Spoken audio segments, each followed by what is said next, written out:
तो ये रिव्यू है यश राज फिल्म्स की आज रिलीज हुई फिल्म जयेश भाई जोरदार का। फिल्म शुरू होने से पहले यश राज फिल्म्स का नया लोगो देखा जिसमें 50 लिखा हुआ है, यानी कि इस प्रोडक्शन हाउस ने हिंदी फिल्म इंडस्ट्री में 50 साल पूरे कर लिए हैं और इन 50 सालों में इन्होंने हिंदी फिल्म इंडस्ट्री को बहुत सी बेहतरीन फिल्में दी हैं, जैसा कि हम सब जानते हैं। फिल्म शुरू होने से पहले इनकी आने वाली फिल्म पृथ्वीराज का ट्रेलर भी दिखाया गया।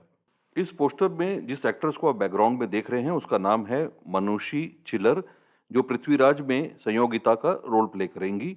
ये हरियाणा की छोरी हैं, डॉक्टर हैं, मिस वर्ल्ड हैं और साथ ही मॉडल और एक्ट्रेस भी हैं। और ये हैं हरियाणा के महावीर फोगाट और उनकी छोरियां, जिनकी लाइफ पर बनी थी फिल्म दंगल। ये है कंगना रनौत की आने वाली एक्शन थ्रिलर फिल्म धाकड़ का पोस्टर और ये है यशराज फिल्म्स की मर्दानी का पोस्टर।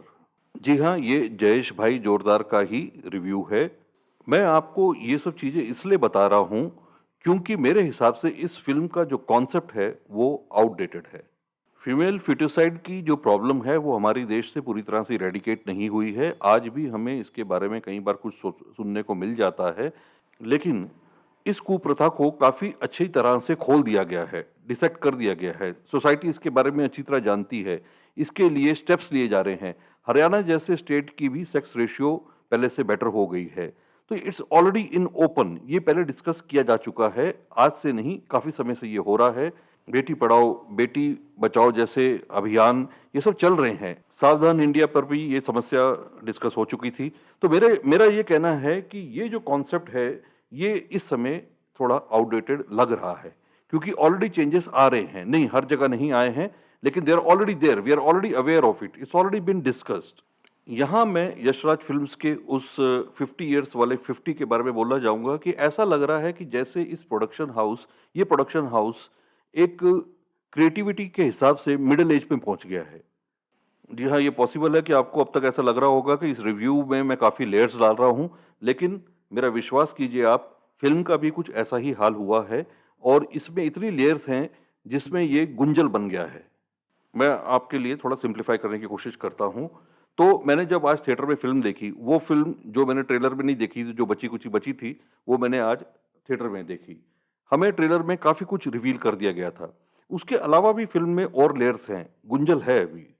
बहुत कम शब्दों में, जैसा कि हमने ट्रेलर में देखा था, रणवीर सिंह एक मेल डोमिनेटेड सोसाइटी में रहते हैं। बमन ईरानी उनके फादर हैं, हम ये सब जानते हैं। फीमेल फ्यूटिसाइड के बारे में ये फिल्म हम ये भी जानते हैं। ये एक सोसाइटी है। एक दूसरी सोसाइटी दिखाई गई है कंपैरिजन में, जो इस कुप्रथा का जो नतीजा निकल रहा है वो भुगत रही है। जहाँ पुनीत सर उनके लीडर हैं और वो हरियाणा में रहते हैं, एक ऐसे गाँव में रहते हैं जिसका नाम ही उन्होंने बदल कर एक लड़की के नाम पर कर दिया है, क्योंकि उस गाँव में फीमेल रेशियो बहुत खराब हो चुकी है। मेल फीमेल सेक्स रेशियो बहुत खराब हो चुकी है और वहाँ के जो मर्द हैं उन्हें शादी के लिए लड़कियाँ ही नहीं मिल रही। तो ये जो हरियाणा का गाँव है ये खुले हाथों से लड़कियों का स्वागत कर रहा है। उन्हें लड़कियों की अहमियत समझ में आ गई है।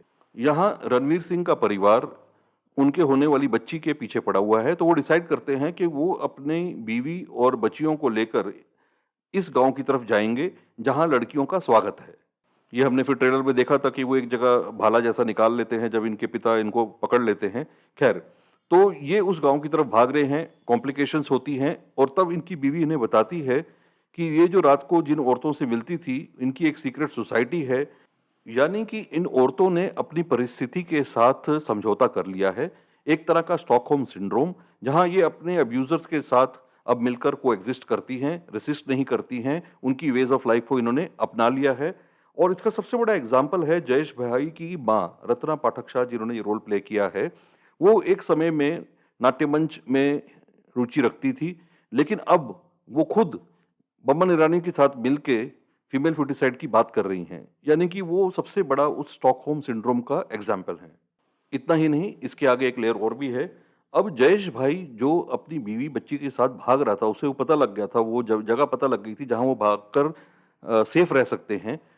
वो डिसाइड करता है कि वो भागेगा नहीं, वो रुकेगा और वो रुक कर खुद नहीं लड़ेगा, वो इन औरतों को मोटिवेट करेगा कि वो अपनी परिस्थिति से लड़ें।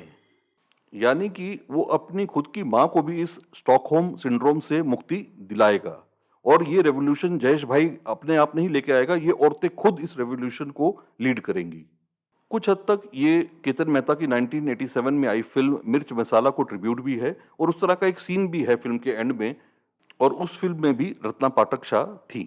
तो कुल मिला के फर्स्ट हाफ में जो ऐसा लग रहा था कि ये फ़िल्म का दिल सही जगह पर है, चलो कोई बात नहीं, अच्छी तरह चल रही है फ़िल्म।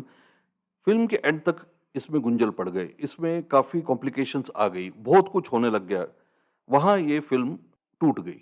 फ़िल्म के राइटर डायरेक्टर हैं दिव्यांग ठक्कर, जो खुद भी एक एस्टैब्लिश्ड गुजराती एक्टर हैं। यहाँ मैं ये कहना चाहूँगा कि फ़िल्म की कहानी जैसी भी थी, एक्टर्स ने काफ़ी कन्विक्शन से काम किया है, और सबसे आगे leading from the forefront is Ranveer Singh, और बाकी के भी इनके जो सपोर्टिंग एक्टर्स हैं, जो छोटे-मोटे एक्टर्स नहीं हैं, उन्होंने भी बहुत कन्विक्शन से काम किया है। लेकिन एक समय के बाद फ़िल्म की कहानी रथ से छूटे हुए घोड़ों की तरह बिखर गई। यानी कि एक समय के बाद ऑडियंस का कनेक्शन फ़िल्म के साथ टूट जाता है, और उसके बाद कोई चीज़ मायने नहीं रखती। आपकी cinematography, sound, production design, costume design जो भी हो, उन सब चीज़ों का कोई मतलब नहीं रह जाता। कुछ ऐसा ही इस फ़िल्म के साथ हुआ, और इसी वजह से मैं इस फ़िल्म को 5 में से 2 स्टार दूँगा।